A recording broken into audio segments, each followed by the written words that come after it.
Oke, baik. Shalom. Perkenalkan, nama saya Krisnawati Rambuatabara. Saya dari Prodipak semester 2. Tema yang akan saya bawa pada hari ini yaitu tentang providensia. Video ini merupakan bagian dari tugas mata kuliah Teologi Proper Sekolah Tinggi Agama Kristen Kupang, Provinsi Nusa Tenggara Timur.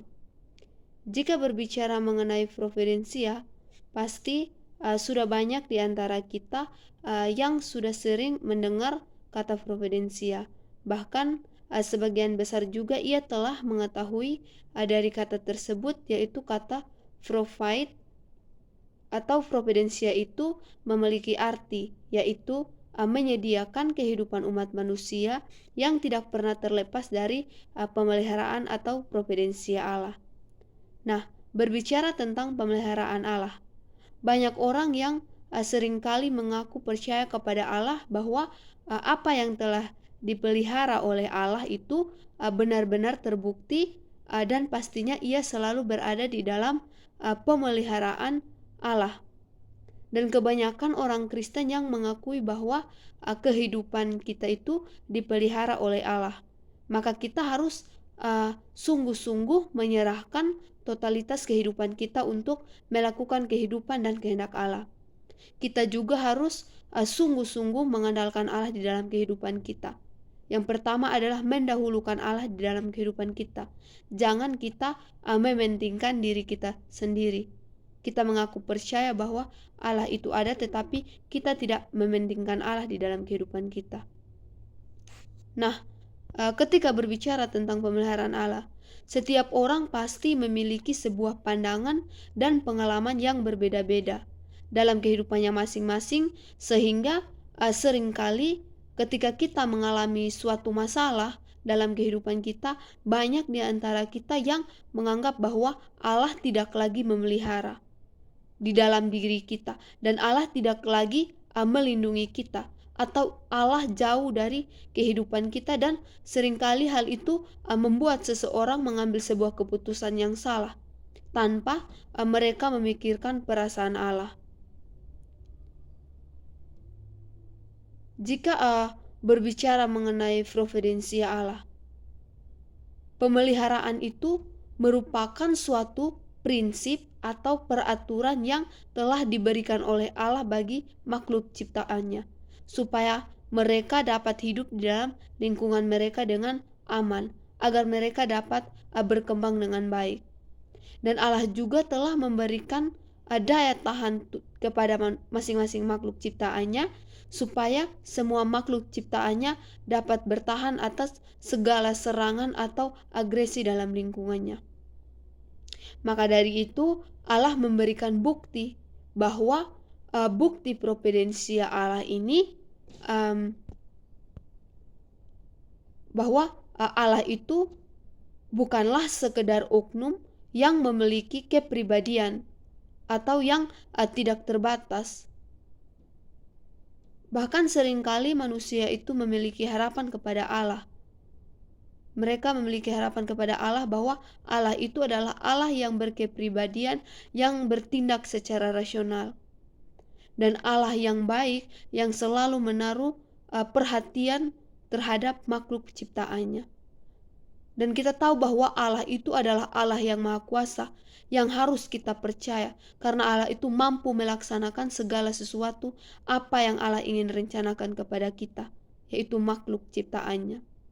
Nah, sebagai bukti praktis dari kepercayaan bahwa Allah menjalankan pemerintahan yang berdaulat atas ciptaannya, yaitu dengan melihat bahwa alam semesta ini menunjukkan adanya kecerdasan. Dan sekalipun kecerdasan itu tidak memiliki zat di dalam diri kita, tetapi melalui alam semesta ini Allah telah membuktikan pemerintahan yang berdaulat atas kehidupan kita. Sekalipun kita tidak merasakan atau melihat Allah, maka pertanyaannya, jika Allah berkuasa atas segala hal, maka akan timbul dalam pikiran manusia, apakah hubungan Allah dengan dosa manusia?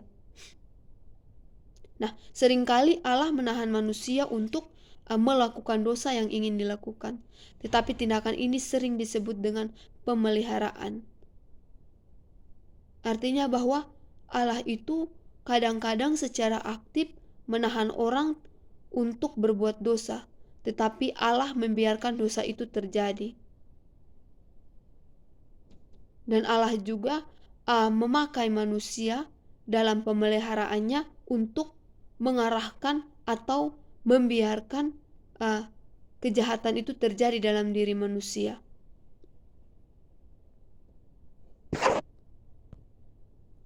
Bahkan Allah memakai dengan berbagai cara agar Allah itu membatasi batas-batas yang tidak dapat dilampaui oleh kejahatan, agar manusia itu tidak mengalami suatu kejahatan.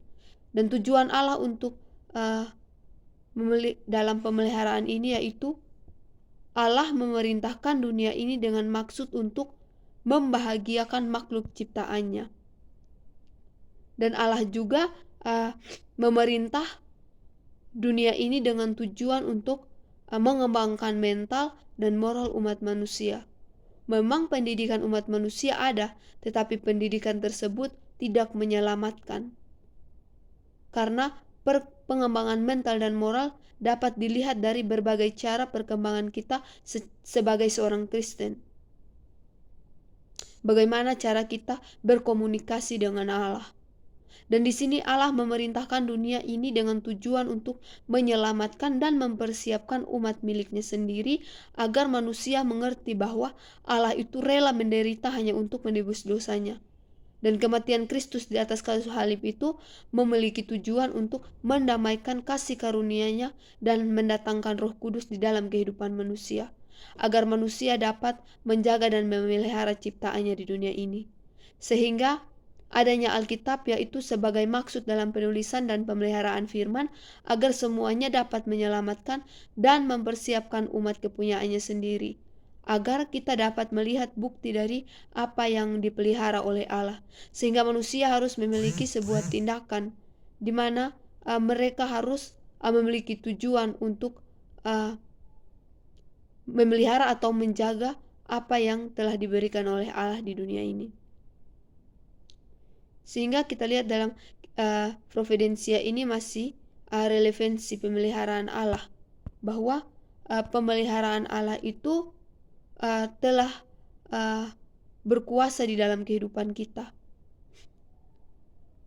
karena pemerintahannya telah nyata di dalam kehidupan kita manusia. Segala sesuatu yang dialami pasti ada di dalam pemeliharaan Allah, karena dalam karya Allah itu ada batasan-batasan tertentu yang tidak bisa dipahami dengan akal sehat manusia.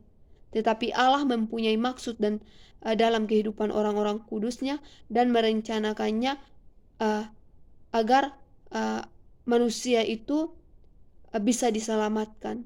Dan Allah tidak pernah meninggalkan manusia dalam keadaan apapun. Allah selalu bertanggung jawab atas kehidupan manusia.